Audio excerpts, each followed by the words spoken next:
Welcome to Even Tacos Fall Apart, a podcast with real stories, real struggles, and real hope. Today's episode is about grief and loss. That's not an easy topic, but every single one of us will face grief at some point in life. It might be the death of someone we love, the end of a relationship, the loss of a job, or even the childhood we never had but needed. Grief and grieving shows up in 1,000 different ways, and it doesn't wait for permission. It just barges into your life and changes everything. Our culture doesn't really prepare us for that. We are taught to keep it together, to get over it, to move on. People check in during the first week, maybe even the first month, but then the world expects us to be fine. The problem is, that's usually when the hardest part begins. The shock starts to wear off, reality sets in, and support often disappears. Grief doesn't have a timeline, and it doesn't follow neat little stages, and it doesn't respond to pep talks. And yet, there is something universal about grief. It reminds us that we loved, that we cared, that we invested a piece of ourselves in someone or something. That's why it's so painful, because the bond doesn't disappear just because the person or situation is gone. What we're left with is figuring out how to live with that absence while still holding on to the meaning behind it. When I say this episode is gritty and real, I mean it. We talk about the messy parts, like how grief changes your identity, how it can isolate you, how it shows up years later in unexpected ways. We also talk about how to support others through grief, which is something most of us struggle with. We get worried about saying the wrong thing, so we either avoid it or throw out cliches that don't really help. But the truth is, people don't need perfect words. They need presence. They need to know you remember, that you're willing to sit with them in it. You're going to hear my guest, Karen Taylor, speak honestly about her own experience with grief. Karen lost her sister and later her father, and those losses led her to become a grief educator and a coach. She has made it her mission to change the way we understand and respond to grief.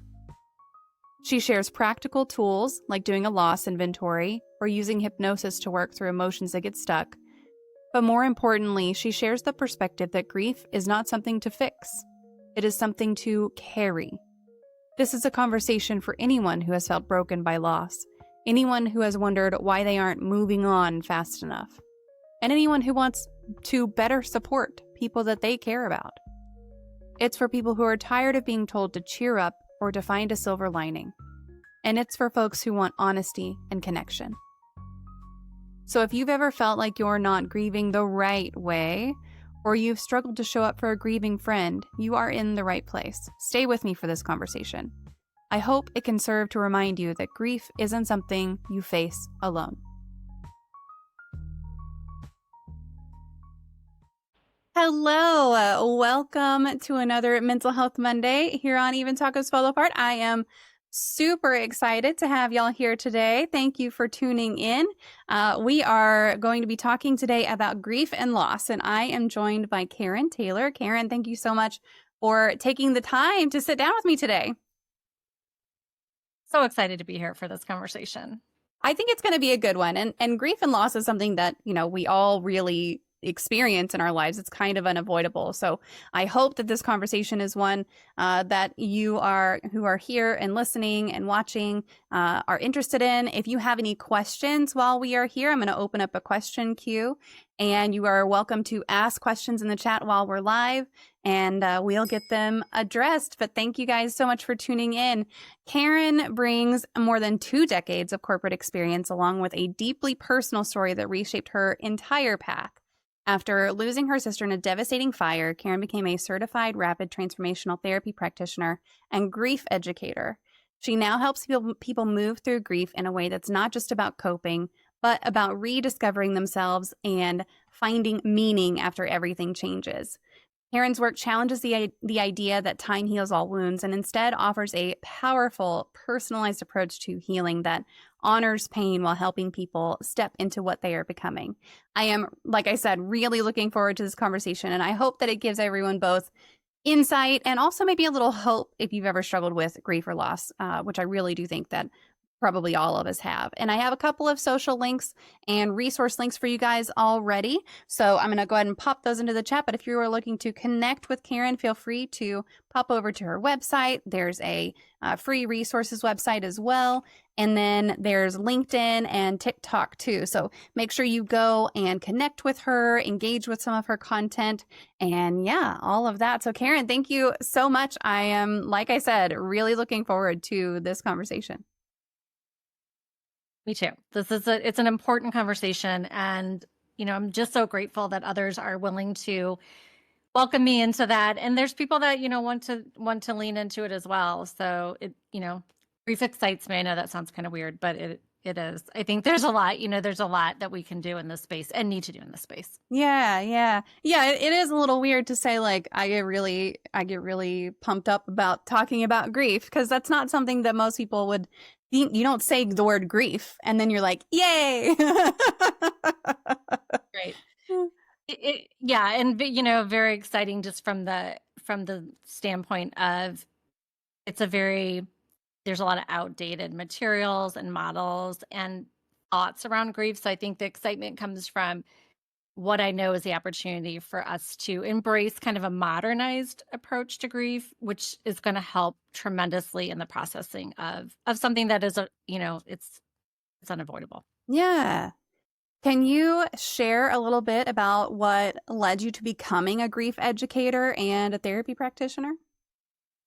Absolutely. So you mentioned it in my my bio, but it was coming face to face with really the first significant loss in my life. I had lost grandparents, an aunt and uncle growing up, but in March of 2019, my whole world was flipped upside down when my sister passed away in a fire at her home.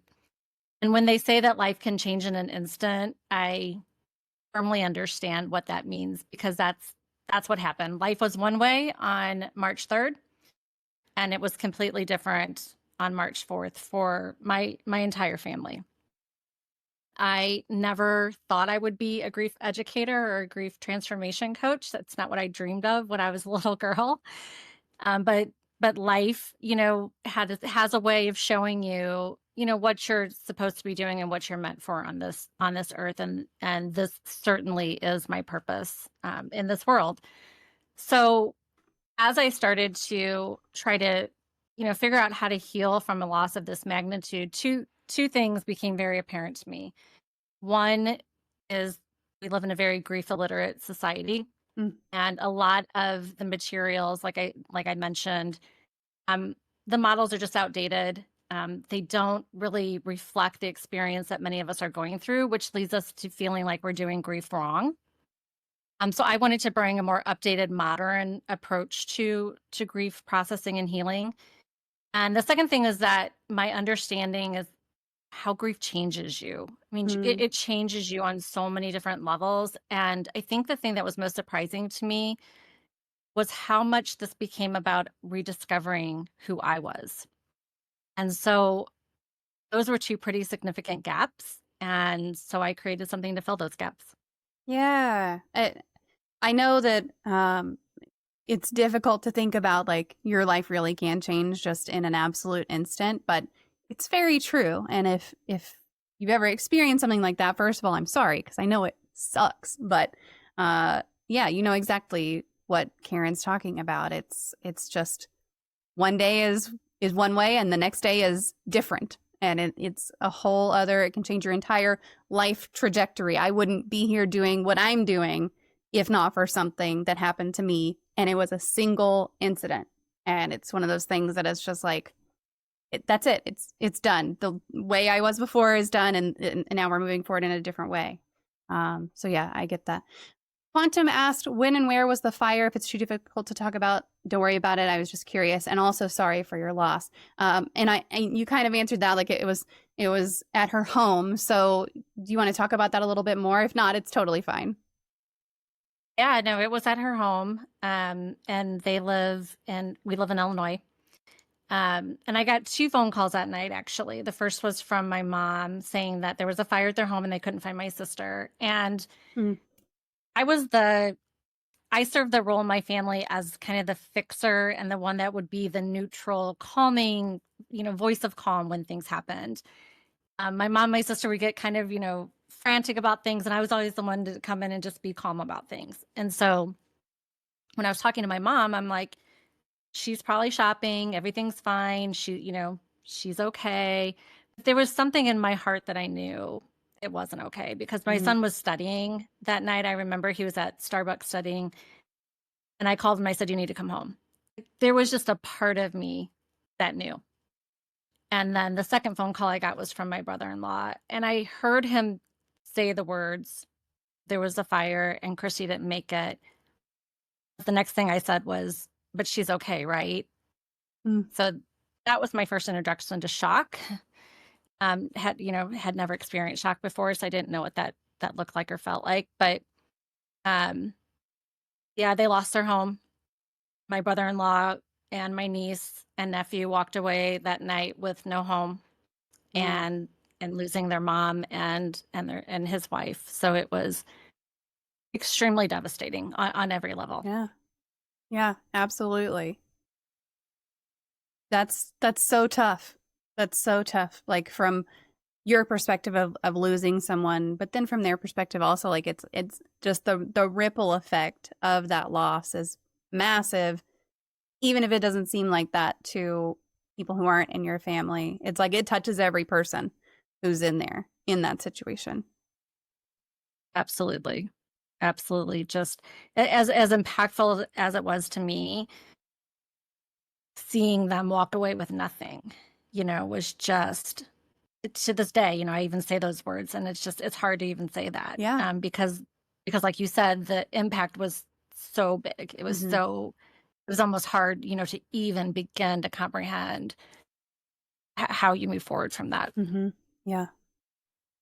So now, how do you balance your work and any hobbies and also taking care of your own well-being? I love this question because it's very timely, because I've actually been putting a lot of work into this, because I'm the kind of person, when I'm passionate about something and I'm so passionate about this work, I can tend to go all in and kind of forget about the rest of the world. And that's not always great. So something that I've recently started doing is I've made agreements with myself. And so those agreements are, what do you want your life to look like from a balance perspective? And, what are you willing to, let go in order to create that balance? So one of the agreements I have in place is I don't work on the weekends anymore. Weekends are the time for, my family and self-care. And there is a lot of self-care needed when you work in this space. It's very emotional work. So, taking a break from kind of the heaviness of it is really important. So no work on the weekends is one thing that I've started doing. The other thing that I've done is I've created a really solid morning routine and a night routine, because a lot of times, you have your whole day planned out, and then one thing happens and everything goes out the window, right? But I found that it really grounds me when, everything can go kind of, haywire, but I know that I have a solid morning and nighttime routine that I'm very intentional about. And it just really helps me get the day started on the right foot, and it ends on the right foot. So those are two things I've done, and they've really helped me create that balance and take care of myself in the process. Yeah. It can be really hard not to work on the weekends. I don't even own the company that I work for, and sometimes I catch myself being like, "Oh, I should really just log on and take care of that real quick." And it's easy for me to say, "No." that's no, that's okay. I'm not going to do that. I used to do it all the time though. I used to really burn the candle at both ends. It's much easier now at this stage in my career to be like, "No, this is not life or death." And also, it's not my company. But when you work for yourself, I'm sure that's much harder. It's much harder. And I think a lot of people working from home, it's always here, right? I mean, if you're not even leaving your house to go to the office, it's kind of like, oh, well, I'll just jump on for, 10, 15 minutes. That's one of the things. When I used to work at corporate, I was probably workaholic, to be honest. When things were not going great in my personal life, my go-to was always work. that's where I felt like I could be successful. There were times when I was turning the lights on at my company, the first one in the building, to get a jump start on the day. And when you go through, a significant loss, it really does change your priorities, and it really becomes very clear what is important. And that's one of the things that I learned from grief and loss is I'm no longer sacrificing time with my family just to give to my career. I love my career. I'm always going to be a hard worker. I had, a very strong work ethic installed in me from a very young age, but I will always put my family first. Yeah. And that's a lesson that I learned through loss. Yeah. It's very similarly. Whenever my grandfather went missing, it was one of those things that I just like, I was in the middle of what I would have said in my head was like a life or death work situation. And immediately I called my boss and I was just like, it's yours, bye. Like, I'm out. Right. And fortunately, he was supportive. He was just like, no, go. Absolutely. This is what matters. And that was very eye-opening to me to just be like, oh, it doesn't fucking matter. Like, it really doesn't, matter at the Yeah. end. Right. Nope, not Things at all. will carry on. Yes. Everything will carry on. Yes. Yep. My work got completed. It got completed by others. It was fine. Even if it hadn't got completed, oh well. Like, that's okay. Mm-hmm. I was where I needed to be, and that was just fine. Yeah. Couple of comments from the chat that I want to make sure to read. Punk Rock Star says, sorry about your sister and her family. I could not imagine. How do you teach someone what you are going through? Sometimes I don't think people understand grief, and you can't show them how things are because you have to take care of it on your own. So when you say how do you teach, so like teach like your like friends and others. Yeah. So it's part of exactly what I help clients with is how do you come to the understanding of what you need in your grief. We haven't been great at advocating for our own needs with grief. And there's so many expectations from other people about how you should be processing your grief. So I get really clear with people, what do you need from your grief? And then I help them communicate that and put some boundaries around that and just express to people, this is what it is for me. I understand if you don't understand it, you don't have to understand it, but this is what I'm going through. And this is what I need from you in order to support me in the best way. Does that answer that question? Hopefully. Punk Rock, you're welcome to weigh in on that. But I think from my perspective, it can be really difficult when you're in that situation to sit down and think, okay, what do I need? What is it that would help me? I mean, it's difficult for me to do that on a daily basis. It's to sit down and say, what do I need from others? How can I let others help me? And so whenever you have something like a loss, right? Yeah. We were taught to kind of put our needs to the side. Yep. In many cases. And so, now we're coming into this time, I feel like, I always say, like, the first half of life feels like, we're living by everybody else's expectations. And the second half becomes about unraveling all that and really showing up as your true self. And there's just so much freedom in that and really finding your voice and what's important to you. And, and I'll talk about this a little bit more later, but grief opened the door to understanding myself in a way that I never had before. Yeah. And Punk Rock says, oh, yes, that was great. Thank you. So there. And then Music Geek says, it's odd to say, but the stream is coming at the perfect time for me. Tomorrow's the anniversary of my dad's passing, and I'm preparing to not be okay. It was 5 years ago, and this year's a little harder than the last one. Thankfully, I have my normal appointment with my therapist the day after. So, yeah. And I remember when that happened, and it was just such a blow to your whole family. Like, y'all really weren't expecting it. And they've been in our community for a long time. And so it's like all these connections and everything. I remember when it happened. I can't believe it was 5 years ago. I can't imagine how you're feeling right now either. So, yeah. And I love what you said about you're preparing not to be okay. And I think that's so smart because I don't know about you, but I always know when that date is coming before I even look at the calendar, like clockwork. I get super emotional. Things start to impact me in a different way. And then I look and I'm like, oh, right, of course. Yeah. Um, to say that, right, just to acknowledge, like, it's not going to be a great day. It's going to be really hard, and that's okay. Yeah. And I love that you're giving yourself that permission. Yeah. I have the same thing. It's so weird. I have the same thing happen to me because I'll be doing just fine, going about my day, and then I'm like, oh, why am I so irritated today, or why am I so emotional today?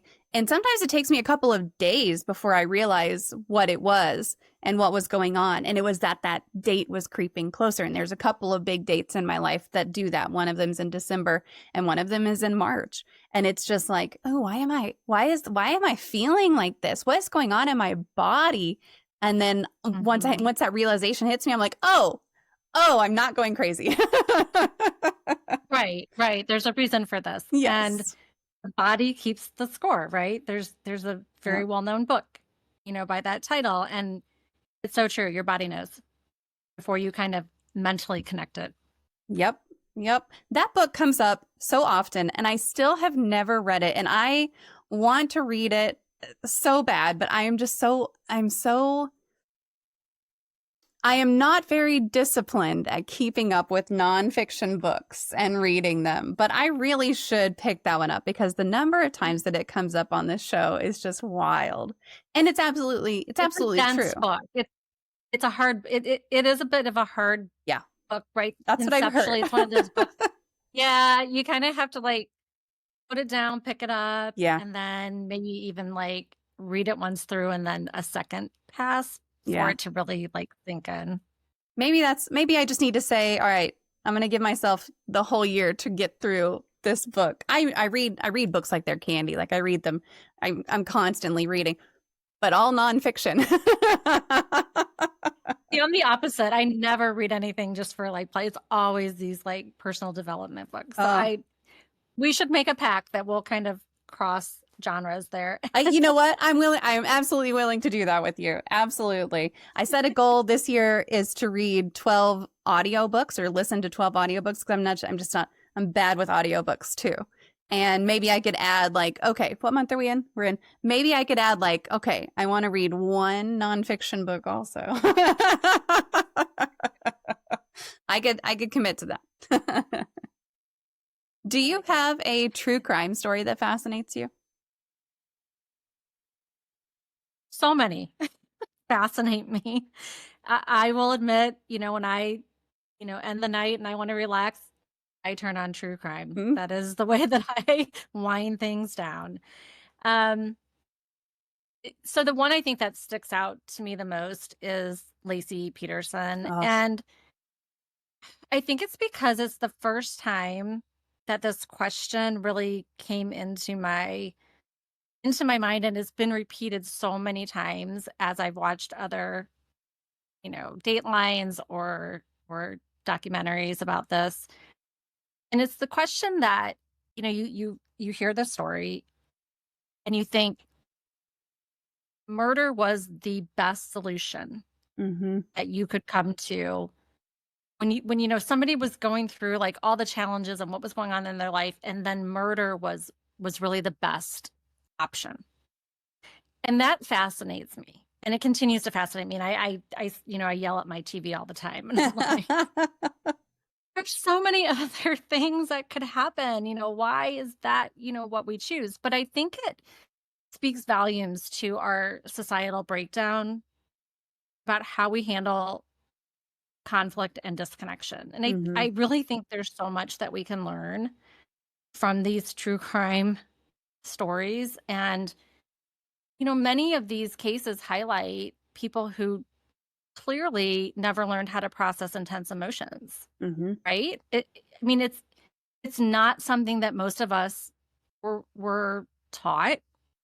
It wasn't really talked about. There was no framework given to us. It wasn't role modeled. So now we're adults and, living in adult worlds of messiness, and we don't know how to navigate that in a healthy and constructive way, right? Because anger and fighting isn't, on its own. I mean, it's not the end all, right? I mean, there's a lot of, goodness that can come from having healthy disagreements with people and holding different opinions, right? And learning from, different perspectives. Like that's not bad, but we haven't been taught that. We see someone's got a different, viewpoint than us, and one way is right and one way is wrong. And then we like dig in and we have to defend and protect because it all becomes very much about our identity. So yeah, that's what I find fascinating about this. I think there's a lot that we can learn as a society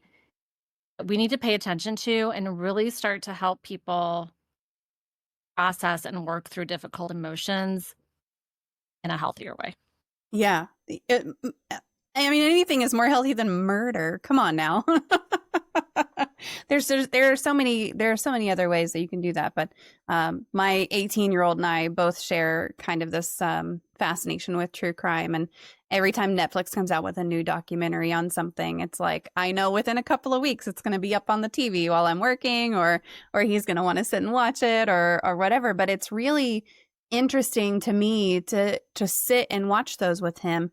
Or he'll watch one that I've watched before, and then we'll kind of talk about it and be like, I can't believe the police are this way. And it really sparked some different conversations that I don't remember having with my parents ever. And now I'm having like these conversations with my kid about true crime and how to move through life sometimes. And it's really kind of eye-opening of like, oh, why did he murder her? Like, what was going on? And let's talk about how we can make sure not to ever let you get there. Because you can really take it and kind of be like, how did you get there? How did you get to that point in your mind and in your willingness to do these awful things? How did you get there in life? And so it's really interesting to kind of have those discussions with your kid, which now he's an adult, but only technically, okay? Still in your mind. Yes. He'll always be my baby. He knows that. Like, he already knows that he'll always be my baby, just like my youngest knows he'll always be my baby. But yeah, it's like, okay, you're an adult, and now you can kind of think, oh, and especially some of these ones. What was the one where she was living out of her van with her boyfriend? And they were traveling. Oh, Gabby? Yeah, Petito. Yes, that's the one. Oh. So we were watching that one, and it's like, they're so young. I don't remember how old, but they're like, it can't be more than like early 20s. Early 20s. Yeah, early and 20s. it's like, okay, this person is only a couple of years older than you. Look what happened in their life, So yeah, it's always fascinating to me. But we're not taught. There's a lot of things we're really not taught. made me. Yeah. And that it really does open up, like you said, some really thought-provoking conversations. And with the Gabby Petito one, I thought, the parents that covered it up, and I'm like, what would I do? Yes. Like, how would I handle that? Like, I know I wouldn't do that, but like, how do you come to grips with something of that magnitude? But I think it's, there clearly needs to be, we need to be better as a society about, not breeding silence and isolation and shame when things go wrong, and letting people know, like, it's okay to be messy, and that's what being human is, and being authentic and talking to people about, the realness of what you're going through. Like, there's a solution. Trust me, there's going to be a solution that people can get behind and stand behind. And it, there may be some consequences, but it'll be better than the inevitable murder charge, because it always seems to usually come back, right? Yeah, it does. Oh, my kids know if they commit some sort of crazy crime, I will always love them. I will also always turn them in. We've had those conversations. Yeah, no, there's going to be, you don't call mom to help you cover up a major crime. Like, that's not how that's going to go. I'm going to help you. I'm going to help you turn yourself in a way that is going to be safe for you to do so. And that's what you can expect from me. Same, same. Let's Oh, just be clear. yes. Yeah. Yeah. But I will of course always love them. But yes, Yes. I've had that Yeah, conversation with both of them actually already, even though my 11-year-old's probably a little too young. But so, getting to the topic tonight of grief and loss, what's one thing you wish everyone understood about grief? one thing I wish everybody understood is that our lives would be easier and more enriched if we made friends with our grief Mm, instead of avoiding it, instead of pushing it away, because it's not going anywhere. As we get older, the losses we experience just increase. And if we knew that this was something that, we weren't taught growing up, right? We weren't modeled this, it wasn't talked about. And we knew that we were going to continue to experience it over and over and over again. Wouldn't we want to, wouldn't it make sense to lean in and to really understand like how to experience grief, how to talk about it, how to ask for what we need, how to help others and support others in their grief, and to get really curious about what grief can teach us, because it is one of our greatest teachers hmm if we allow it. I think that's something that not very many people are. They're going to hear, like, make friends with your grief, and they're going to go, what? It's definitely not something that comes up very often that I've seen, at least, for Yeah, folks.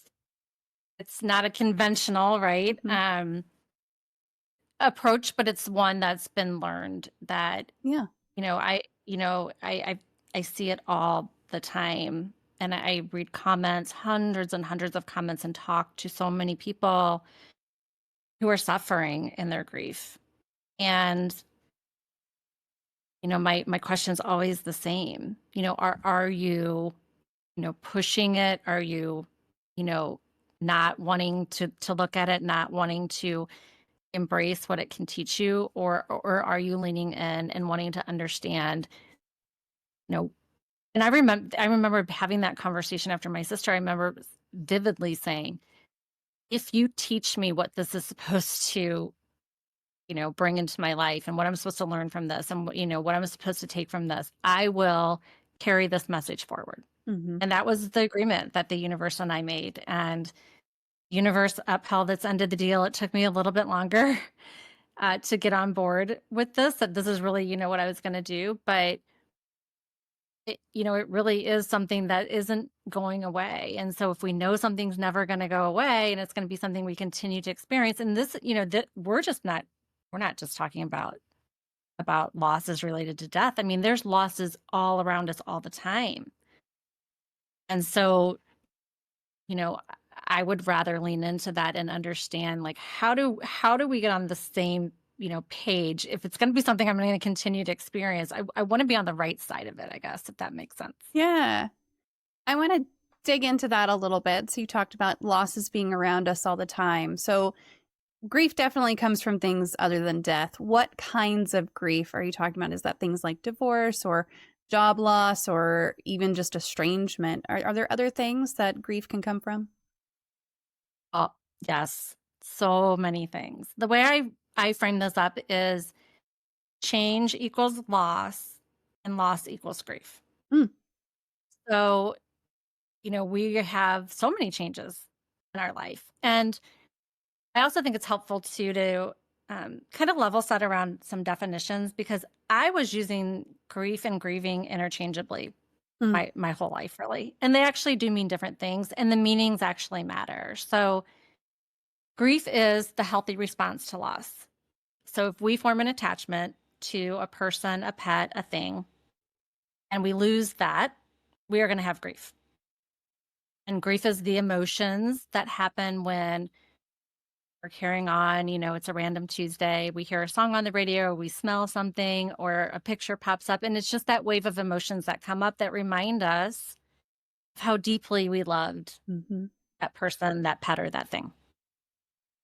Grief doesn't go away, because as long as we hold that love and attachment, we're going to continue to have, the painful washes of emotion that come up, that ebb and flow. So that's grief. And grief is really for what we've lost. grieving is that longer term process that we go through to really adapt to a life when everything around us has changed. And that's the part of the rediscovery of who am I now?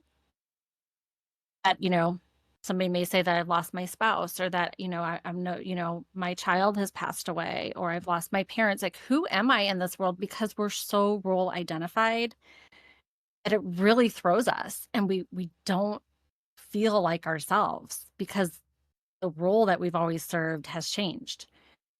And so you think about, loss, yes, divorce, a friendship ending, a career ending, the childhood that you never had, right? It can be even more abstract. If you had a traumatic event happen in your life, there's grief associated with that. Not all grief has trauma, but all trauma has grief. And we're not connecting those things, right? We're not giving ourselves permission to name things for what they really are. My nephew, whose mom passed away, he got married last year, and his wife never got to meet my sister. And she has grief because of that. Because she has, she's surrounded by people who knew her, who loved her, who had all these memories, and she feels very disadvantaged. She never got to meet my sister. So there's so many different types of losses, and there's so many different categories of grief. And I think we've kind of, jumble them all together. And it really helps when we can separate things out and call things what they are, because then it gives us the permission to actually lean into it and to process it. Yeah. Was there a single moment where you realized that grief support really needed to be done differently, at least for you? Yes. I think it was, after my sister passed away, and so many people experience this. There's so much support right after Yeah. loss, right? I mean, everybody is contacting you, people are dropping off food, there's just people around. And then kind of around the, 2-month mark is when I feel like, life continues to go back to how it was, and people go back to their lives. And that's really when your hardest times are starting to happen, right when the support kind of goes away. And so that's when I really realized that there's some big gaps here with grief that need to be addressed, and it's on both sides, right? Like we talked about, it's the griever needs to be able to, better understand and ask for what they need, and the people supporting need to understand that there's no perfect words that are going to really make any real difference to somebody who's in grief. It's just being there. It's just showing up and letting that person know that you're there. And on both sides, we're we're not there. We're not there. And models, like I've talked about, the models that we've had, to lean into, the 5 stages of grief that most people are familiar with. That was never intended for grieving people. It was actually intended for people that were diagnosed with a terminal illness, which I think is really interesting. I did not know that. Yeah, I didn't either. It's still very indicative of, things that you will probably experience with grief. But certainly there was this understanding that you go through these 5 stages in this order, and then you're done, right? You're all good. And that's just absolutely not at all what grief feels like to people going through it. So, just closing the gaps on the support, closing the gaps on how we talk about it, and really upgrading the whole experience to something that's more reflective of what we're experiencing is what I was noticing. Yeah. What does that mean in practice? How have you been able to reimagine loss support? Yeah, so I think it's again, it's that two-sided coin, right? It's getting I probably sound like a broken record, but I think, it's just so important to really recognize that, again, people think like they have to come up with the perfect words, and that's not what people in grieving want. They want you to be there. Yeah. They just want you to know that you're there. Um, no perfect words are needed. Um, and it's to ask for what we need. I remember after my dad passed away in September, I was sitting on my couch. That was my routine. I would get up in the morning and I would grab my pillow and I would go down on my couch and I would lay on my couch and I would lay there until I went to bed. And that's what I did for 2 months.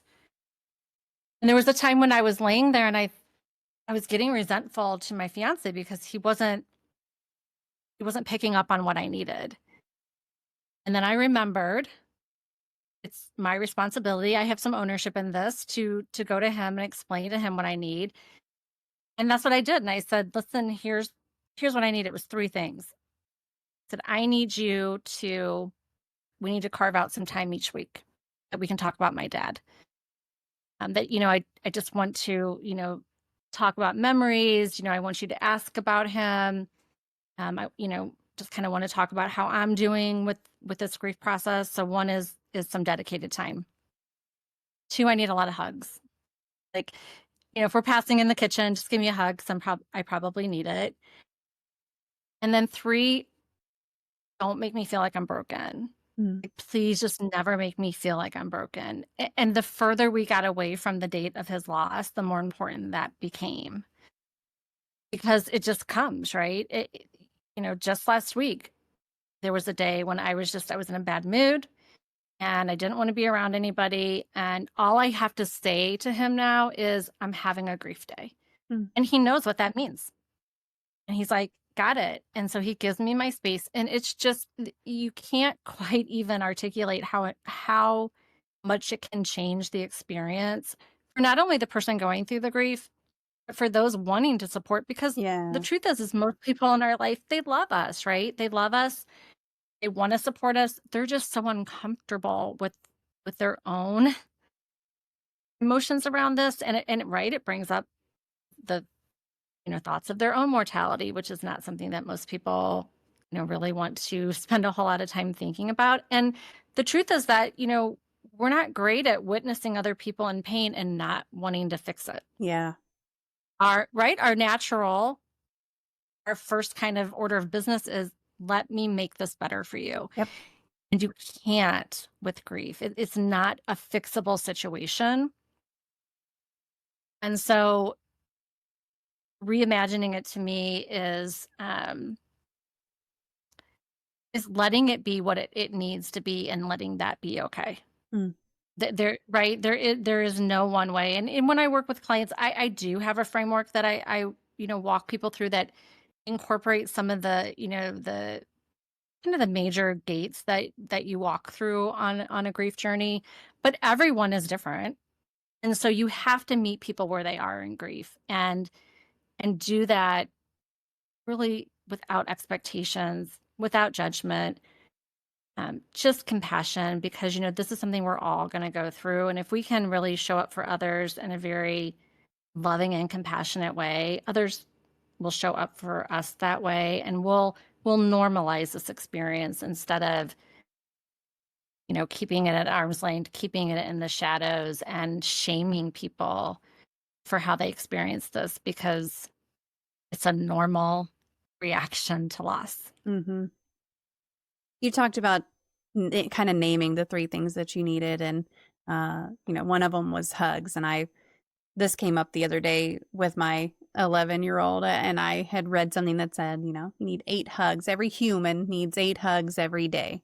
Not necessarily from the same person, but just 8 hugs in a day to really feel like they are well connected and loved, essentially. And so we were talking about, how many hugs do you think you get in a day? And I'm over here like, I know it's way more than 8. Don't even try, because I know it's way more than 8. He's like, I don't know, 4. So we started counting the hugs, and it was like, no, you get way more just naturally throughout the day than you even realized. He's a big hugger. I am also a big hugger. We're very touchy feely all the time. But my oldest isn't. And it's like, I don't know. I think everybody has a unique need that if you're not communicating that to other people, my 11-year-old absolutely needs many hugs. And if when he first experiences grief, he's going to need way more than he usually does. My 18-year-old he's not really a hugger that much. He'll take a hug, but I mean, it's just not necessarily his thing. So he might need way less hugs, or he might need to communicate, hey, I need more hugs right now. But that's going to have to be an intentional choice on his part. So how do you, especially with kids, how do you teach them that? How do you teach them to identify what they need in that moment? Communicating it is maybe a whole other thing, because communication for a kid can be really hard, especially an 18-year-old who's too cool for school and all of that, too cool for parents especially. But how do you teach them to identify what they need? Yeah, it's really part of, when I work with people in this process, this is why I say kind of the biggest surprise, but the biggest gift to me was this journey that I went on to discover myself. Because we wear masks, right? And we have been wearing masks way before COVID happened. And we've been shutting down the true essence of, who we are, to appease other people, to fit in, to feel like we belong. And so I, routinely, with my kids, or, even when I'm working with clients, you have to start to know yourself on the deepest levels, because you can't come up with those needs until you do that. I mean, this really is part of the work. And I named my company Atmology because it means the study of one's true self. And I couldn't think of a better name to describe the experience that I actually went through. I didn't know that that's what this grief journey was going to be about. I thought it was just going to be about processing the pain from loss. And it became knowing myself, knowing what feels right, what feels wrong, knowing that, I'm an introvert, and what does that mean, right? Beyond the labels of it. Like, what does it really mean? What does it mean when you live with an extrovert? How does that communication need to happen, right? It's about getting super clear on who I am, what matters to me, what my values are. And I know, talking to a child, the conversation has to be altered, right? Because, we're not really talking about values and things like that. But, there are levels where, your kids can, if they're open to it, start to express to you. When you think about yourself, take the roles off, right? If you don't think about it in terms of I'm a son or a daughter, or a student, or a friend, like, how would you describe yourself? Like, what words would you use to convey to somebody else how you feel about yourself, kind of the true essence of yourself? And so that's what it takes. It takes that really that introspection to know that I like this, I don't care for this, right? And that's okay. Like, it's okay that your son isn't a huge hugger, right? That's not his thing. And we have to be okay to, give ourselves permission to just be the truest, authentic version of ourselves, even if it may make someone else uncomfortable, or someone else may not like that or understand it. And that's all okay, because that's the beauty of, all of us being unique, is that we aren't all showing up as one carbon copy of another, that we are these, really unique expressions. And there's so much to learn from each other and about that uniqueness, if we allow ourselves to one, to speak it, and to be on the receiving end, to listen to it and to take that in. Yeah, it definitely, if your child is not the same as you, and I'm talking mostly about the physical touch level here, because it's quite different. It's quite different between the two. So I know that I can't say, whenever I've experienced grief before, here's what's helped me. I have to be like, here's what's helped me. Do you think that would help you whenever this comes up? Or is there something different? Do you not want that? whenever this comes up? Do you want something completely different? But I think I so I work in architecture, engineering, construction, and we call it blank page. You can't just hand someone a blank page. You got to hand them something that's wrong. And that way they can just say like, oh no, that's not right. Here's what's right. And so sometimes I feel like, at least with my kids, I have to be like, this is what I've done. That doesn't mean it's going to be right for you. Do you think that's going to work? And, I think in some instances they might not know until it comes up for them. And it can be really hard to be like, oh, we did this and you didn't like it.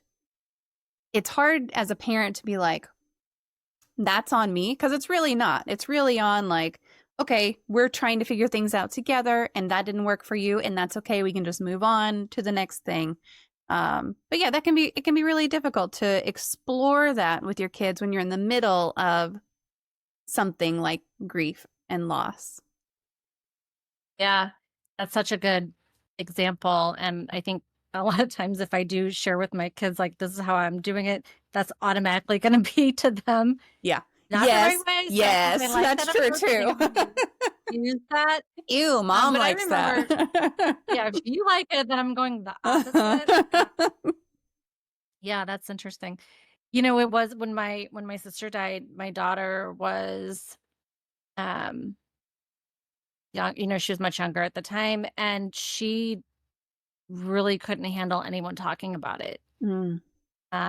If anyone talked about it, she would become very upset, and she would get mad and say, we were, at my mom's, and, she called her Nana, and she's like, Nana was talking about Christy, and I just don't understand why she has to keep bringing it up. Mm.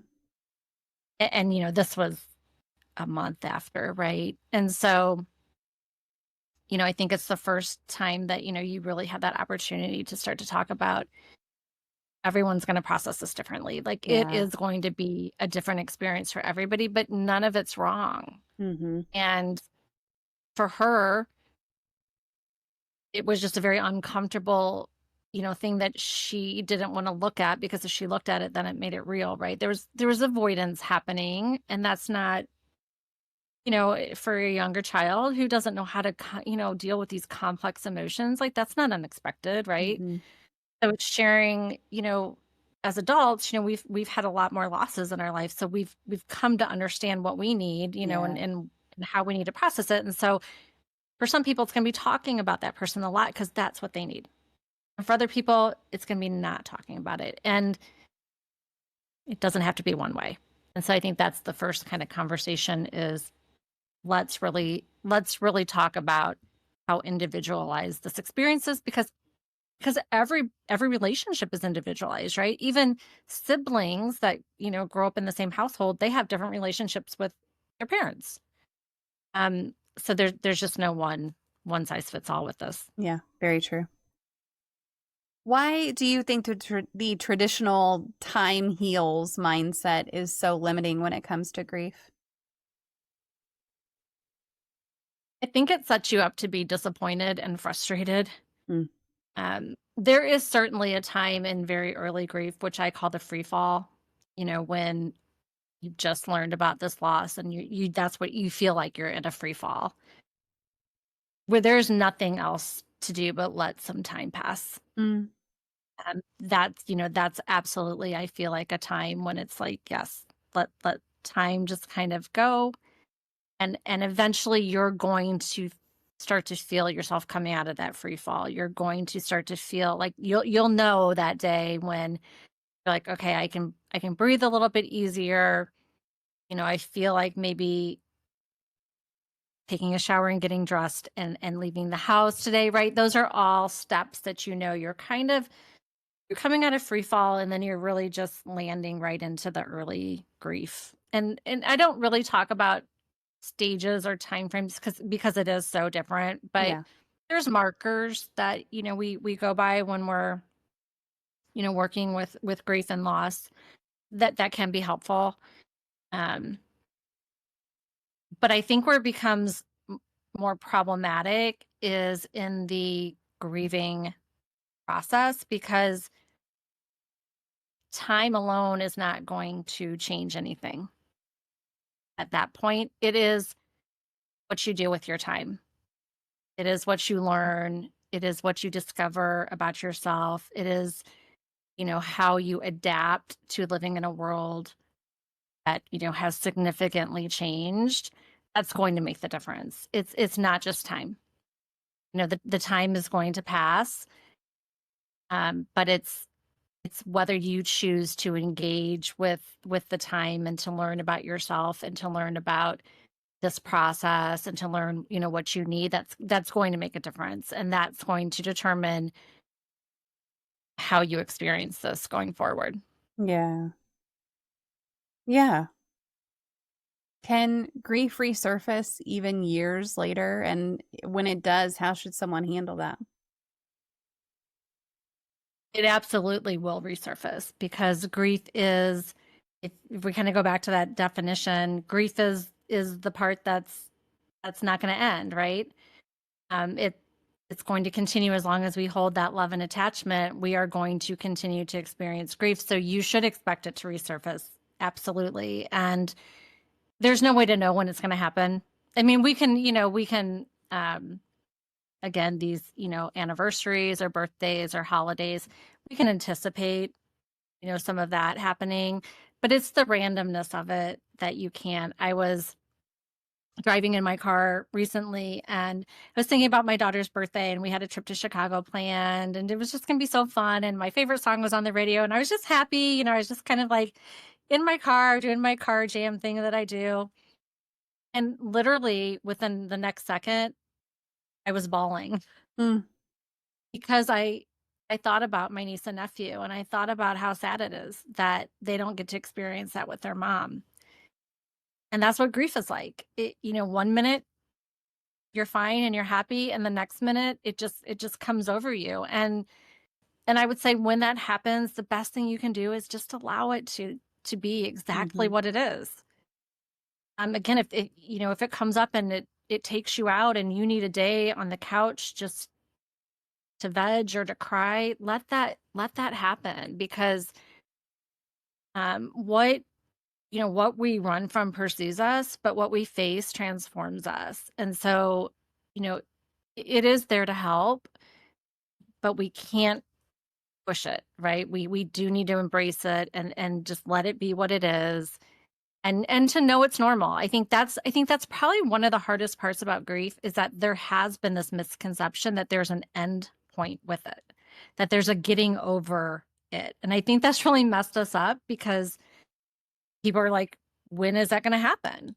Right? When is that time coming? And when it doesn't, then they feel again like, oh, I'm doing it wrong, right? I mean, we're always turning things back onto us. So definitions really, really matter in grief and loss. And just knowing that, grief doesn't end. I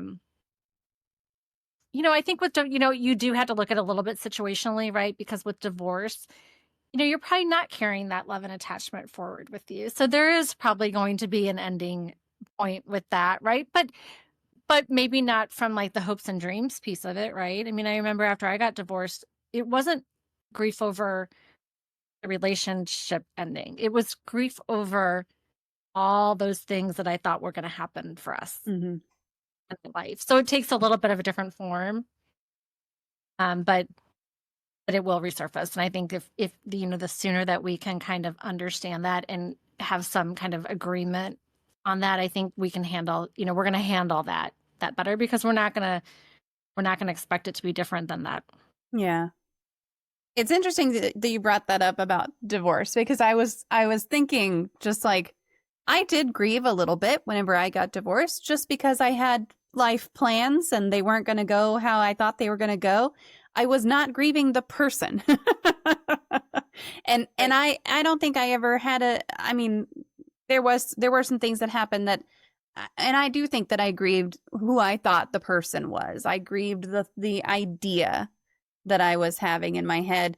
I think a lot of the things that come up for me now, I wouldn't call grief, but maybe regret a little bit. And maybe it feels like a little bit of dwelling on things sometimes, of just like, for me, mostly like, why the hell didn't I leave sooner? But that's a whole other thing. But like, do you think that grief and regret sometimes cross wires a little bit? It's such a huge part of what you go through. And there's 6 needs of grieving.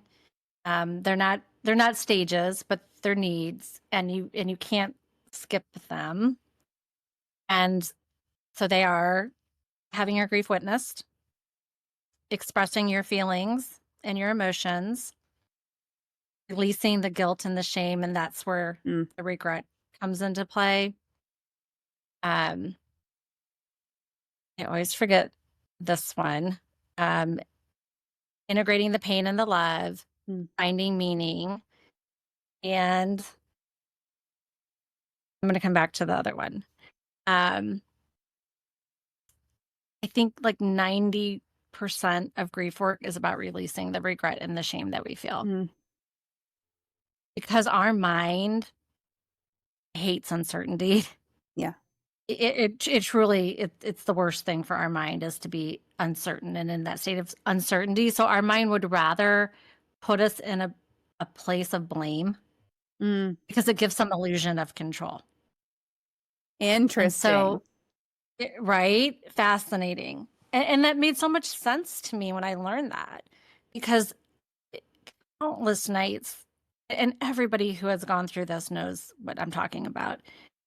The would-haves, the should-haves, the could-haves that just ruminate in your mind Yeah. over and over and over again, because there's always, at the end of that, if only, is always some version of they'd still be here. Mm. And we know that can't be, right? We know that can't be. And so we work a lot on that. We work a lot on that with, I work a lot on that with clients, is, we have to release the guilt and the shame and the regret, but we can learn from it. And I think that's the important piece of it, right? There's so much that I learned about my relationship with my sister that has helped me to be a better friend, that's helped me to be a better partner, because I released the shame of it, but I learned from it, Mm. which I think is super important. And like I said, it is our best teacher if we allow it. But it's a huge need that has to be addressed. And I would arguably say the most important Yeah. one when we're doing this work. Yeah. And it's hard. It's really hard to let go of it sometimes, to learn from it and kind of put it in a box on a shelf for a while. It's tough. I mean, and it comes up, at least for me, it still comes up, and it's many years later, and it's like, maybe one day I won't feel so much guilt and shame, but right now it still comes up, and that's a bummer. But I deal with it in my own ways, and it's okay. But I know that's got to come up for a lot of people. So many people. And I think the other thing that I do with people is I do something called just the facts, because there's the facts of what happened, and then there's the story that we associate Mm-hmm. with it. And when you can really peel that back and kind of separate those two things, the facts are the facts, right? And I felt this very much when my mom had to go into hospice, and I was the only person to make that decision, right? And my sister was gone, so it all came onto my shoulders. And I remember it was agonizing to have to be the one to say, we're ready for this. Yeah. And she was only in hospice for a couple of weeks before she passed away, and I had so much guilt. If we would have done this, if I would have done that. And then I had to stop myself, and I had to strip that apart, right? And I had to say, the facts are my mom had Alzheimer's and my mom was dying. Yeah. And that's the truth of it. Could I have sent her to the hospital and done tests and put her through a whole lot of other things? I could have. That is a path. She was still going to die. Yeah. And then I started to see that the decision, as hard as it was actually a gift. It was a gift to her to get to pass in a very peaceful, comfortable way, around the people that she had come to know and love, that loved her. They loved my mom at her assisted living facility. versus being in a sterile hospital environment, right? So once you can give yourself just a bit of grace and separate out those two things, it's always the story. It's always the Mm-hmm. story that keeps us in that mode. So it takes some separating out, and then you're like, okay, here's the truth, here's the facts, and here's the story. Yeah. It's funny you say that because my mother and I were just talking. My grandmother was in the hospital. She's in a rehab facility now, but she's in the hospital, and we didn't think she was going to make it. But because of that, we're kind of all gathered around in her hospital room and talking about things. And we were talking about when my peepaw died, and he was in hospice care, but they did hospice at home, and he lived for 2 weeks. And it was like, he went into hospice. Everyone had a chance to come say goodbye. He was lucid most of the time when people would come and say goodbye. And then he died. And my mom was like, that's how I want to go. I want to have a week or two to say goodbye to everyone, and then I want to be gone. that is all. But yeah, it's and the folks who are making those decisions, they're doing the absolute best. I am sure you did your absolute best with the information you had at the time, and that's all that can ever be asked of anyone. Right. And again, we think the decision is what caused the death, instead of really realizing people are dying. Yeah. Right. And that's going to happen. Yeah. We put so much on us as the cause, and that's really, truly usually not the case. Yeah. Rose is here and says, how is everyone? I'm doing great, Rose. Thank you for asking. Appreciate you being here. And also says, I'm still grieving the loss of my father, who I never met because he died when I was 11 months old. That's a different kind of hard, for sure. So hard. So difficult. Absolutely. And that's, that's so hard, because you can't even kind of go through the, we had these memories, right? And we had this to hold on to. That's a pain that I haven't experienced. I can't say I know what you're experiencing, but I can say that that's another level of pain that, and just missed opportunities, right? I mean, they're just all those missed opportunities that you didn't get. And I'm so sorry. I'm so sorry that was your experience, and know how difficult and valid what you're feeling is. Yeah. I know we've danced around this a little bit, but grief often comes with buried or repressed emotions. So what are some signs that someone might be holding on to unprocessed grief? Yeah, there's a lot. Prolonged numbness or feeling detached, I think, is a big indicator, right? When you hear people say, I feel like I'm just going through the motions of life. That's a trigger that, you're disassociating, right? From life and from the pain of it, for sure.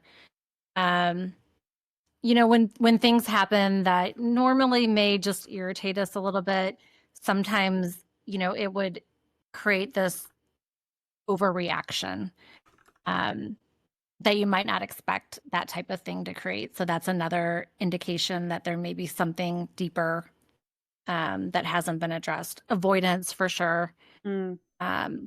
Avoidance, talking about it, or just anything that reminds you of the person or how they passed away. Just avoiding things altogether, I think, is a big indicator. Certainly unhealthy coping mechanisms are a big clue, right? We turn to a lot of different things when we're trying to avoid feeling hard and difficult emotions. And that's a big indicator when you see that people have turned to, drinking or drugs or shopping, or, there's so many that we utilize. So it's, we have so much unattended grief. I mean, thousands of people are walking around with unattended grief because, again, we weren't taught this. And so, you think about how many losses you've experienced in your life that you haven't even named as grief is one, right? I do something with clients called the loss inventory, where I have them go back and in chronological order, as early as they can remember, start to name the losses. And it's Ooh. such an eye-opening experience. I mean, everybody that goes through this is like, whoa, Yeah. like I did not even think that that thing was a loss that had grief associated with it. So that's kind of a really important step, is we have to name what these things are. And actually, one of my free resources on my Stand store has a guide to help you start to think about these, think about unattended grief and what that might look like for you. But I utilize hypnosis in my coaching, which is, I love hypnosis. It's a really cool way to go back and start to revisit some of these things. Mm. It takes you back, because we have to bypass our conscious thinking brain, which is, kind of always the one with, all the thoughts. And we have to get in touch with our subconscious mind, because our subconscious mind holds all the answers for us. It's our belief systems, it's our memories, it's the meaning that we've made from things. And so often what happened in our past is we had an experience that had big emotions that we didn't know how to process. And so we kind of just shut that part down. And we're like, we don't want to look at that thing again. Or we made assumptions about what that meant.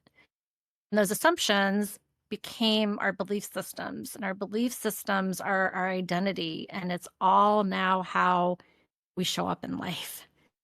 And there's so much to learn from going back. And I utilize hypnosis in a couple different ways to go back and review and revisit. We're not reliving it. You can't go back and relive something that's already happened. It's done, right? But we're revisiting it, and we're talking about what that experience was. And then we're talking about, like, what did you take from that? Like, what were the beliefs or assumptions that you took from that? And it's always so different than the truth, right? I mean, it's just eye-opening for people to do this. And I also utilize it to help with symptoms that people are experiencing. So many symptoms that come with grief. Sleeplessness is a big one that people experience. Not being able to eat or overeating.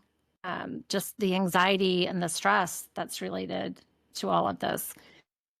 So hypnosis really helps to rewire us and our thought patterns to replace that with something that's more beneficial, more empowering for us. So it's kind of a cool modality that I use, but that really helps to, and I always tell clients, we have to go backwards before we go forwards. Let's go back and attend to this once and for all and free ourselves from it, liberate ourselves from it. And now we have a clear path towards healing, because when you don't heal the stuff from the past, it does not go away. Mm-hmm.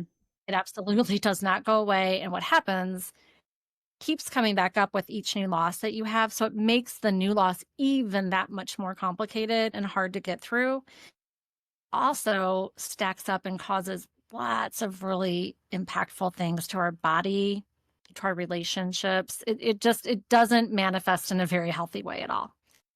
And so every time I get the opportunity, that's the first place I start, is let's go back and let's attend to, what we haven't attended to, the old wounds, the old grief. And let's just finally do that, right? And now we can set ourselves up for real healing to take place. Are there any tools or strategies for someone who maybe is very fresh in their grief or maybe like fresh on the heels of a loss, to help them start to feel more grounded, especially if they're feeling like they're lost or floating at that moment? Yeah, I don't, I call that, again, that free fall grief. Yeah. I don't usually recommend a whole lot, because I recently read a book called Your Grieving Brain, and it blew my mind when I learned what our brain is actually doing and why you're so exhausted and tired. When you really understand and learn what your brain is going through, it makes so much sense. But a couple things that I do recommend for people is, when you feel that rush of emotions come up, start to just name things, right? Like name what you can see, what you can feel, what you can hear, what you can touch, what you can taste. Super important to get into that, mode of I'm here, right here, and I can see all these things, I can taste these, like I'm safe. Like I'm safe, and I'm able to kind of bring myself back into my body when that happens, right? When you can start to identify with your senses and name them is very helpful to kind of ground yourself back in the moment. And then the other thing is just go out and really do grounding. Just go walk on grass. I know it sounds so simple, but it truly has a very grounding effect. I mean, it's, your body is touching the earth, and there's real principles to that. And so that's an easy thing that people can do. Just, get out. Hopefully it's sunny out and you can get some sunshine and just, connect with, the ground and the earth, or go for a walk if you feel up for it. Walking healed me, honestly. I had no idea that such a simple thing would be so healing for me, but there's something about nature. Nature is very healing, and being out in nature, there's something to that. And then just the forward movement, right? Just putting one foot in front of the other it signals your body like I'm taking some steps forward, and that was very helpful too. So getting in touch with your senses and walking and just being out with the earth, I think, is my kind of initial easy steps that people can typically do, even in that kind of free fall stage of grief. Yeah. I did an interview with one of the directors at Calm a while back, and his phrase was, "My left foot is here and my right foot is now." And it was just very, especially if you're going for a walk and you can incorporate that into your just kind of like that little mantra of, I'm trying to ground, my left foot is here, my right foot is now, all of those kinds of things. And just saying like, I'm here, and here are some real things that I can connect with. It really does make a Yes. huge difference. And I like what you said about the forward movement too, because even just that connecting with the fact that you are putting one foot in front of another, literally putting one foot physically in front of the other and moving yourself forward. I think that you can connect that a little bit mentally as well and say like, I am able to move forward. 100%. 100%. I think sometimes the simplest, most effective things are free and simple, right? Like, I mean, sometimes we overcomplicate it and we think it has to be this like grand thing or, something, outside of ourselves. The truth is that most of the things that we need are within us if we learn how to connect to them and open our mind that we are as powerful as we are. Which is pretty cool, right? I mean, and when you think about that, like we can heal ourselves, like we really can. And we don't always have to go and get the help from somebody, but there are times when that's absolutely the right step, right? So, I don't work with everybody. There's absolutely people that come to me and they're like, I need your help. And I'm like, what you need right now is to just be, right? You don't need me talking about the future or, what things should look like or, how how you're going to rediscover yourself. Like that's all things that can happen down the road. But right now, you just need to be. You just need to allow what's happening in your body and your brain and just rest. Just give yourself grace. Allow this, magnitude of what's happened to you to just settle in, and there's nothing for you to do other than just be. Which sucks sometimes because, like you said earlier, we just want to fix things, whether that's in ourselves or in other people. We just want to fix things. I mean, hardwired to fix, right? Yeah. I mean, that is, I only dated people that I could fix. It was a requirement, apparently. Yeah, I mean, if that's, the role that you took on, it's a very different, shift from that you have to retrain. Yeah. yourself to say there is nothing to fix here. Mm-hmm. There's nothing to fix. There's nothing to do. It's just allowing. And I think allowing is often, right, just the hardest part. Not controlling anything. And that's another thing that we all struggle with is control. And so there's a lot of learning that has to happen. And again, that's kind of where I say it's all about rediscovering yourself, because there is so much to that. Yeah. Yeah. We're not dating fixer-uppers anymore, right? That's not where we are. Oh, no. No. We have closed the door on that. We have healed that wound. Same. And Yay. it's so lovely to show up and it's like, oh, you have it together and I don't need to save you. It's I different. can just focus on, it's so different. It's wildly different. And also, it's I'm getting used to, right? Because yes. I mean, when we first got that, I'm like, oh, I'll sabotage this. Don't you worry. Mm-hmm. Yeah. And then he was like, I know what you're doing. Like, I know what you're doing. So I'm not them. So let's just stop this so we can just enjoy each other. And I'm like, oh, okay. Oh. Make it easy then, why don't you? Great. Make everything make sense, why don't you? Yeah, it's very refreshing. It's very nice. Yes. I'm going to catch up on chat a little bit here. So Rose said, I feel like it's my fault my father passed away because he did something to me, so my mother left him. So I'm the reason my mother left him. He didn't do anything physical, but he threatened it, and one slip could have resulted in me dying. And that's rough. That's rough to process. I felt that in my heart. Yeah. I felt that in my heart. And I think that, I think it goes back to the facts and the story, right? And I think, it would be helpful to really peel that apart. And the facts is that he was not being a good person. He was not treating you and your mom the way that he should have. And he made those decisions, right? Mm-hmm. He made those choices. And there are consequences to those.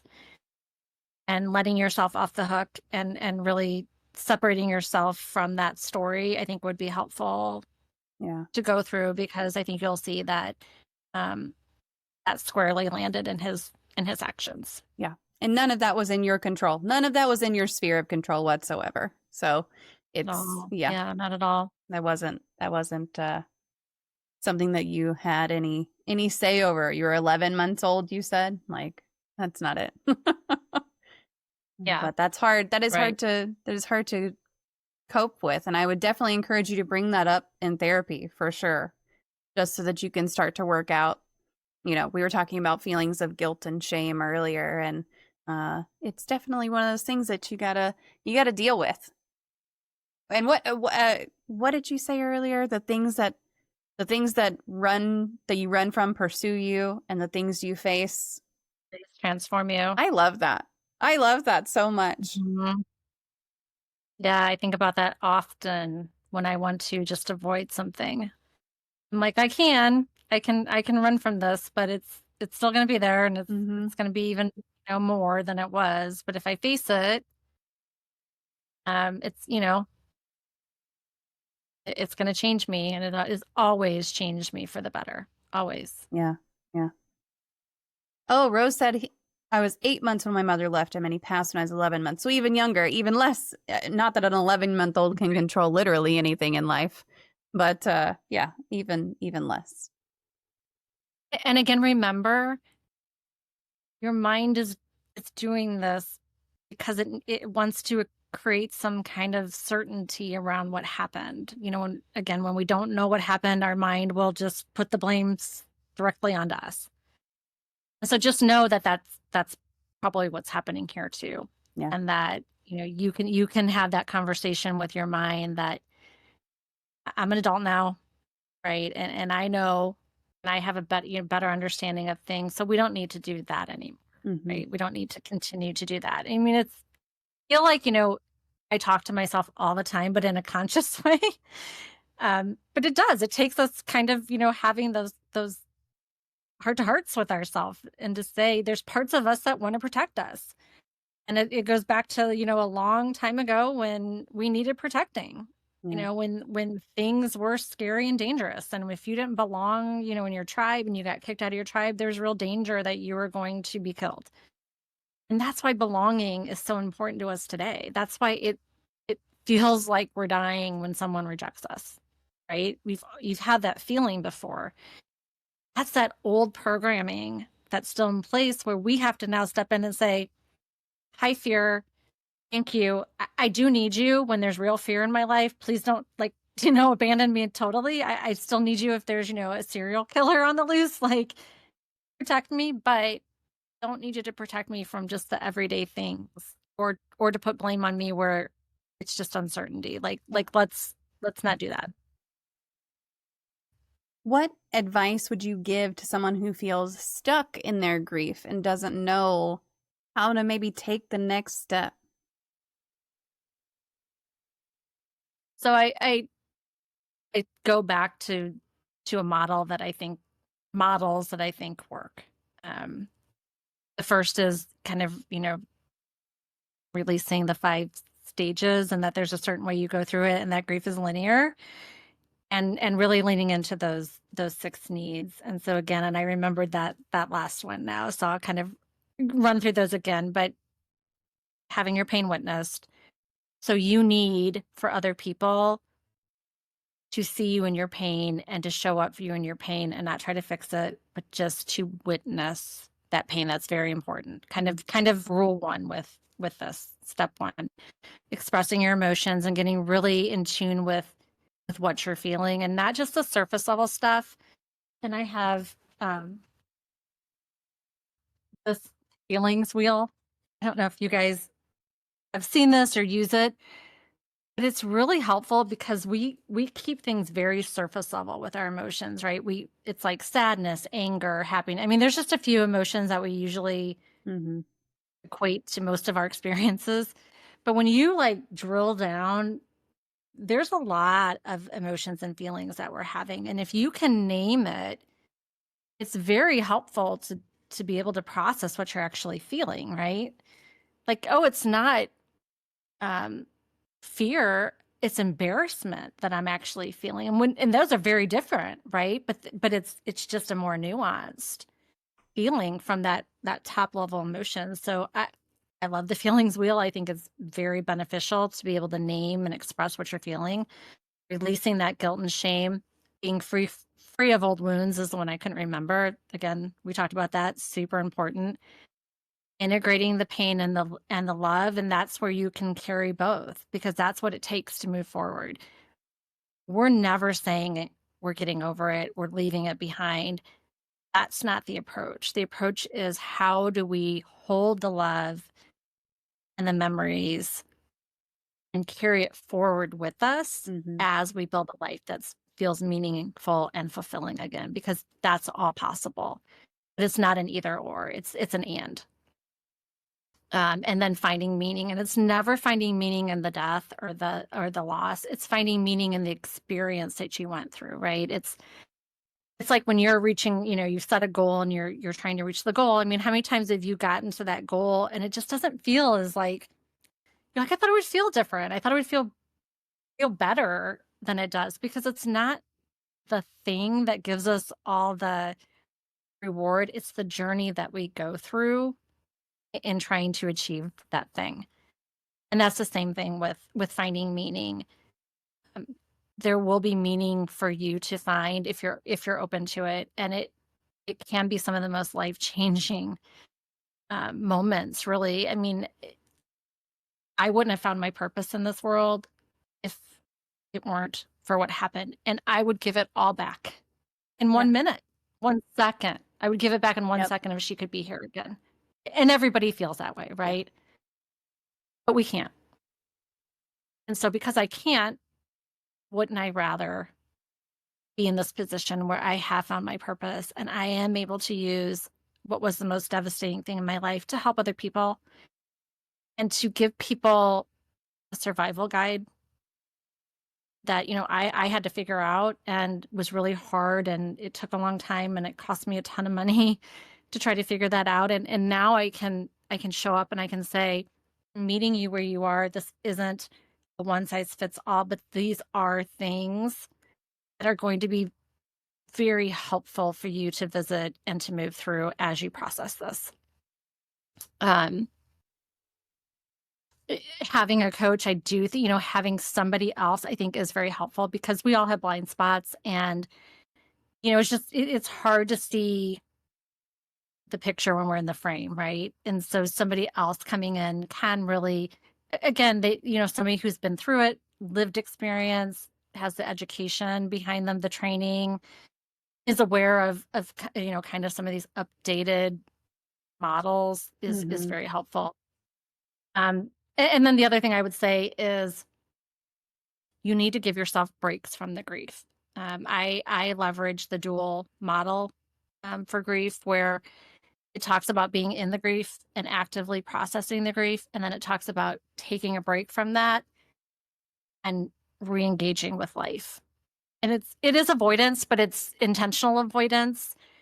Because we need, right? You can't be in the grief all the time. You can't be in the sadness all the time. And you shouldn't just be in the not dealing with it side of it either, right? So it is a balance, and it is an oscillation between the two. So I think, those two models is really what I've based my coaching on. And I think that they really, they really do help you move forward in a very healthy way. Yeah. Well, I didn't realize I had done something super right then, because one of the things that after my papa went missing, we would all go out there every day, and we would all get together, and we were doing all these searches and working with all these law enforcement folks and like all of these different things. And it was all family doing it, and been very close family friends and everything. And then at the end of the day, I would go home and I would talk to my sister while we played some games. And it was like, okay, we're doing all of this stuff. And I honestly wasn't processing any grief at that time. Like it took me a long time to even start processing grief, because at that time I wasn't facing that it was a loss. And it took a really long time to get there. But one of the things that really did help me was to like focus on everything I could do during the day and at the moment that I was needed and at the moment that there was something to do. And then whenever I got a chance after the kids went to bed, hop on with my sister and play some games. And we would still talk about it sometimes, because we obviously were going through the same thing. So we would still talk about it sometimes, but mostly we were just like, let's play some games. And at that time we were like playing Ark, and it was very much get in there and hunt these dinosaurs. And like, that's what we were doing. So it was very nice to just have that little bit of, let's disconnect. We're gonna just think about this over here, and it's not reality necessarily, but it's a temporary respite in the day. And it was so helpful. Yeah. So helpful. Yeah. And thank you for just so eloquently explaining how that actually works, right, in real life. And it really is. I mean, you have to give yourself a break. Yeah. We're just not designed to be in that all the time. Yeah. And as long as it's intentional and it's not just us avoiding it, just and never looking at it, I think it's a very healthy way to process that. Yeah, and it wasn't playing games all day long. It was a couple of hours, and not even every day of the week. And it was needed, and it brought my sister and I way closer together, which was a side benefit to all of it. It was just a really nice relationship that came out of that was a relationship before, but was stronger on the other side of it. So yeah, having something where you can disconnect temporarily, at least for me, it was super helpful. 100%. 100%. And I also teach clients, we're going to dedicate time in our day to do that grief work, where we're going to really intentionally think about that person, and we're going to be, the feelings, whatever comes up, we're going to allow for all of that. And that's a scheduled part of the day. Yeah. Because when you do it intentionally, it's much different than it just coming up, right? Mm-hmm. And kind of taking you off guard. And so our brain is going through so much. We have to retrain our brain with new patterns about where this person is in space and time. Mm-hmm. Because when we lose somebody, our brain does not understand that somebody that we still love so much wouldn't be here physically. Yeah. That's why you can pick up your phone a year later to go to text somebody that you know logically isn't here. Mm-hmm. And then you're like, am I going crazy? Am I going crazy? You're not going crazy. That's your brain having to remap and rewire years of data. Yeah. It just implodes the whole mapping system. And so this intentional time helps your brain say, and gives that message to your brain, I still love this person and they're not here physically. So we don't have to yearn for them and think they're going to walk through the door. Like, we have to help our brain understand that. And it's fascinating to me how this works. But there's intentionality that really is going to help you move through this in a way that, I just feel it's healthy and it's going to give you just some lightness to this. Mm-hmm. It can be really hard, though, to set those boundaries of I'm going to have this time set aside, or I'm going to get a little distraction in my day, and to have self-compassion and say, I need a little bit of distraction, or I need to dedicate some time to grieving. How do you help folks work on that whenever they're in so much pain?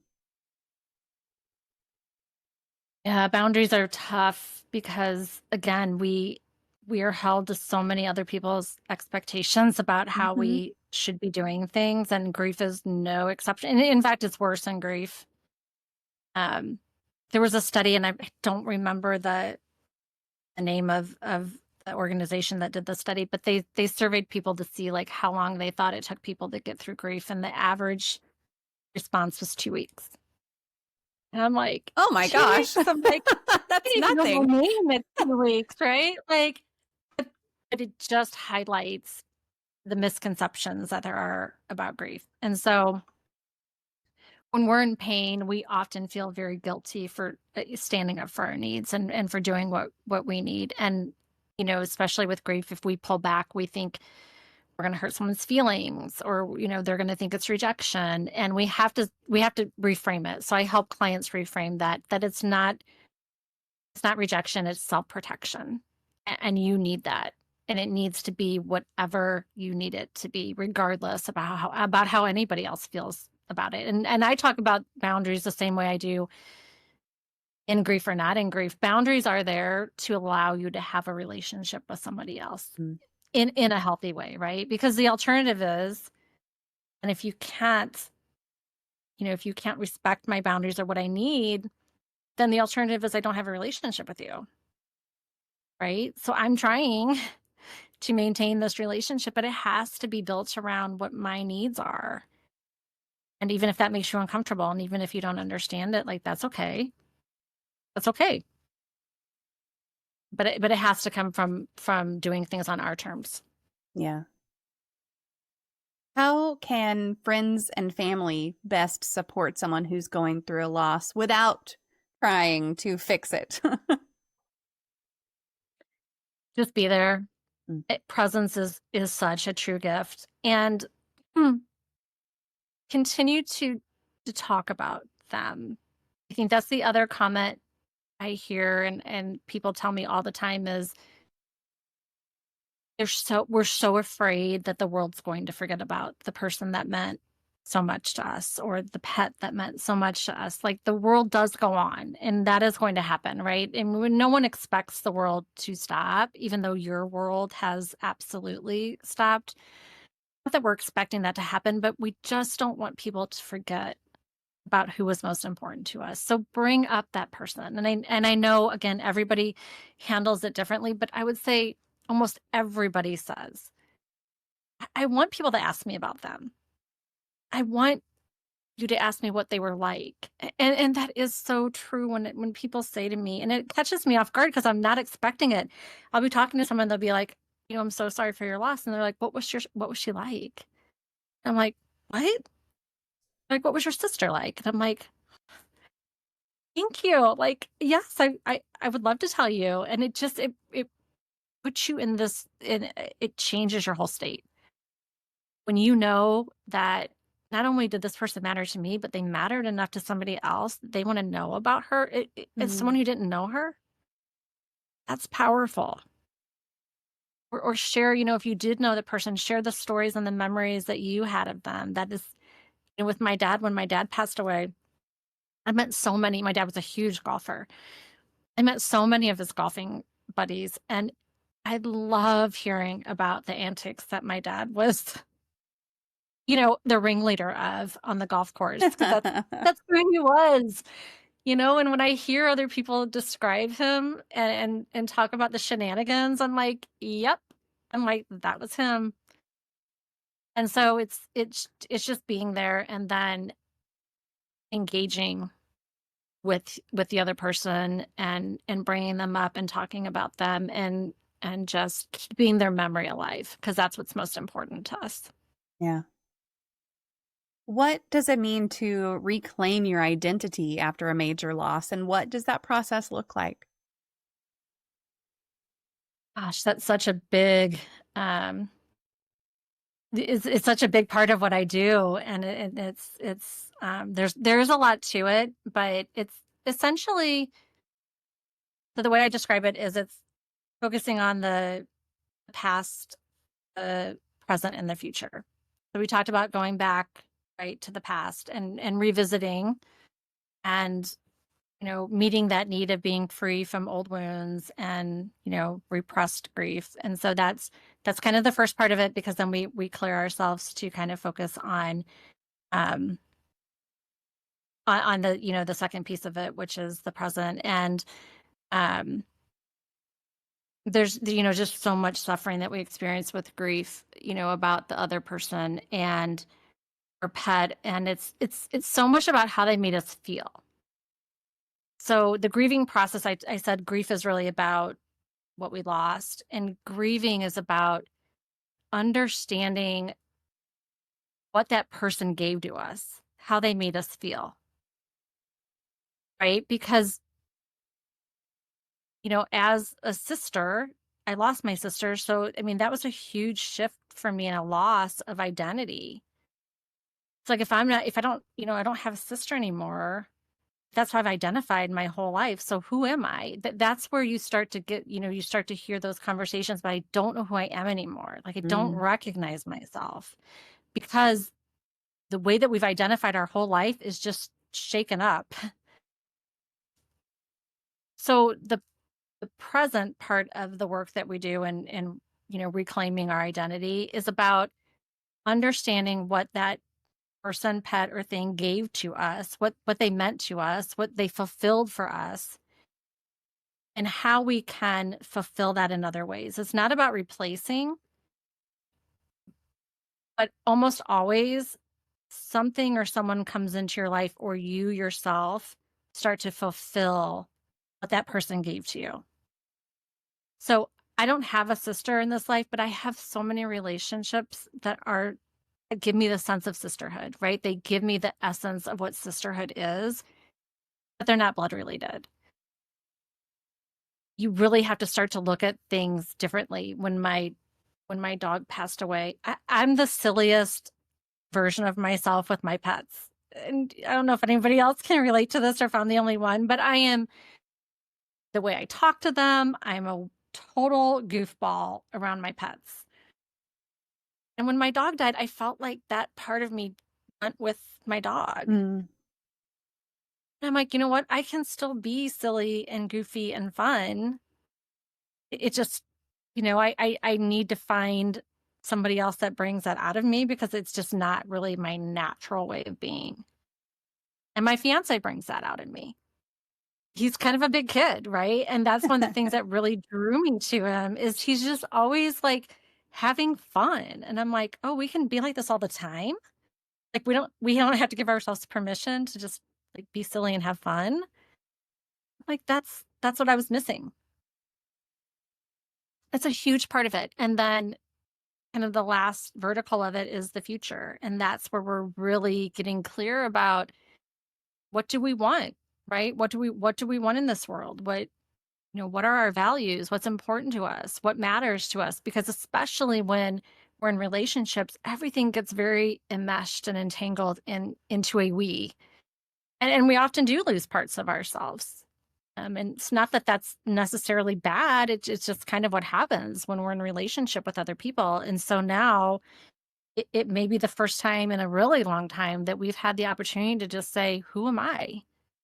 What matters to me? What do I want? And that can be very liberating.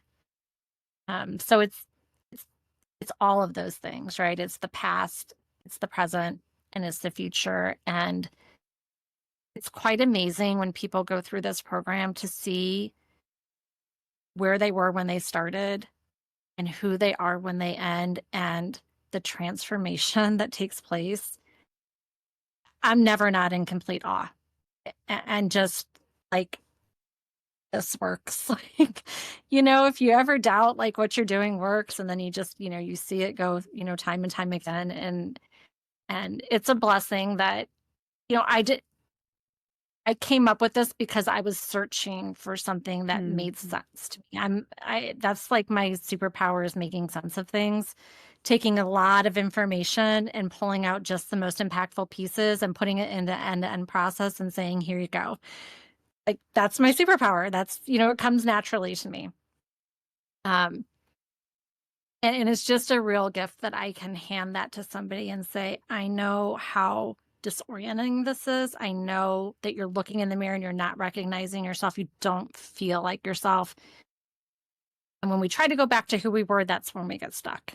And so to give somebody a roadmap to say, it's going to be work. This is going to be work, right?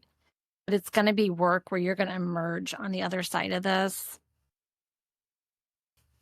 a different person, and one that is never free from the pain of it. Again, that's never the goal of this. You're always going to carry that with you, but one where you can hold the pain and you can have a really rewarding and fulfilling life. That is absolutely possible.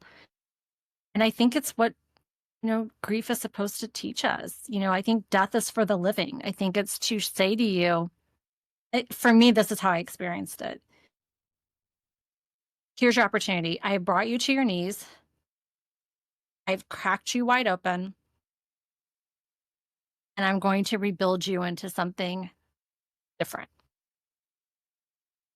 And the different was so much better than the person that I was before. And that's the truth of it.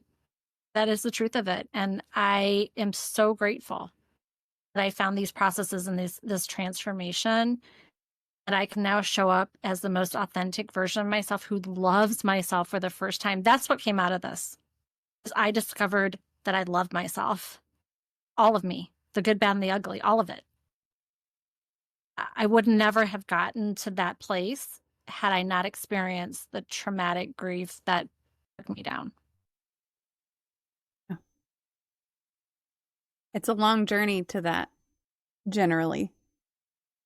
It's absolutely a process. Like, it doesn't happen overnight, and it can be a, 2 steps forward, 3 steps back type of thing often. But to have some kind of roadmap to follow is so helpful, than just trying to kind of piece it all together and figure out like what works and what doesn't work. I think that was, the hardest part for me, is just, there was a lot of trial and error involved. Yeah.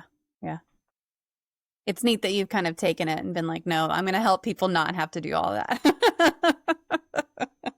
Yeah, because life is, that's what this teaches you. Life is so unpredictable. And I want people to get back to living, just the most beautiful life that, everybody is capable of, but deserves. That's like my whole heart, is just to help people and to get them to a place where, they can still hold that love that they had, and they can still have a life that is lovely and wonderful and meaningful, because we don't know how much time we have. And I want everybody to spend as much time here living that way as possible. Yeah.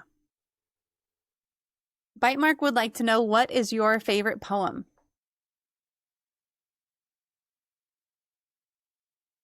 I don't remember if is it And Then I Rise by Maya Angelou. Oh, that's a good one. Still I Rise, I Yeah. think. Still I Rise. Yep. Yep. Yeah. That is such a power. She is just, whenever anyone asks that question, like, who's one person that you would have dinner with, she's absolutely always at the top of my list. Yeah, she's on there for sure. Yeah, that's a great poem. And it's not super long either. So if anybody hasn't read it, highly, highly recommend going and reading it. And there's a link for you right there in the chat as well. We're coming up on the last couple of questions. So folks who are here in the chat, if you have any other questions, feel free to ask them and we'll make sure to address them. But in the meantime, Karen, what is your favorite life hack? So mine's about food. Shocking for people who know me. When I met my fiance, one of the first things he told me as we were eating at a pizza place was his love for pizza. And I'm saying love, like this man loves pizza. So we eat a lot of pizza in our house. And so the thing that he taught me is when you want to reheat your pizza, reheat it in a skillet. Yes. Yes. Right? Yes. Yes. Yes. Yes. Yes. Yes. Game changer. You can't do it in the microwave because it doesn't get it crispy. And if you do it in the oven, it dries it out. But the skillet, it gets the bottom crusty again, crispy, and the cheese is melty. Yes. I don't remember where I first heard of doing it that way, but I've done it that way for a long time. And every time I'm like, I'm going to reheat some pizza, my kids will be like, can you do mine in the skillet? I'm like, well, I'm doing mine in the skillet, so of course I can. But it does. It makes such a difference. Totally, totally different. And it's like you're eating it, not quite eating it fresh, but it's way closer to fresh. As close. Yes. Yes. The closest you can get to fresh for sure. Yeah. The crust is not tough.